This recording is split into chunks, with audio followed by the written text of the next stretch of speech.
జోష్న పెళ్లి విషయంలో ఇంక సుమిత్ర జోష్నని కొట్టిందని ఇంక చాలా బాధపడుతూ అన్నంక కూడా రాకుండా అలాగే ఉంటుంది. ఇంక శివనారాయణే తన మనవరాలు అని చెప్పనని ఇంక భోజనం తీసుకొని వచ్చి అయితే తనకు పెడుతూ ఉంటాడు.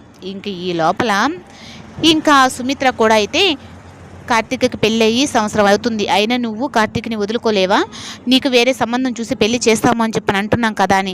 ఇప్పుడు నేను ఎక్కువ మాట్లాడితే మళ్ళీ ఈ ఆస్తిలో కూడా నాకు రాదు అన్నట్టుగా ఇంక డ్యాడీనే తన అసలు కూతురు దీప అన్న నిజం బయట పెట్టేస్తాడు. అందుకని నేను ఇప్పుడు సైలెంట్‌గానే ఉండాలని ఇంక హాల్లోకి వచ్చి కూర్చోవాలి అని చెప్పని అనుకుంటే ఇంక పారిజాతం అయితే కాలు మీద కాలేసుకొని మరీ ఇంక జోష్‌ని రెచ్చగొడుతూ ఉంటుంది.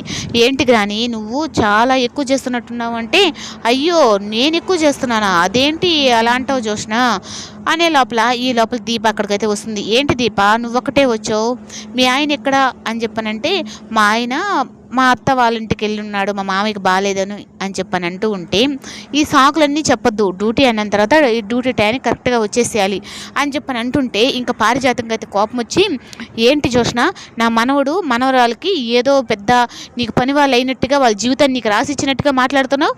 అయినా వాళ్ళకి ఎన్నో పనులుంటాయి, అయినా వస్తే వస్తారు లేదంటే లేదు. నా మనవరాలు వచ్చింది కదా దీప, ఇలాంటివన్నీ పట్టించుకోకు, నువ్వు వెళ్ళి నీ పని చూసుకోబోమ్మా అని చెప్పనని అంటుంది. నీకేదైనా హెల్ప్ కావాలంటే ఈ నానమ్మని అడుగు, నేను చేస్తాను అని చెప్పని.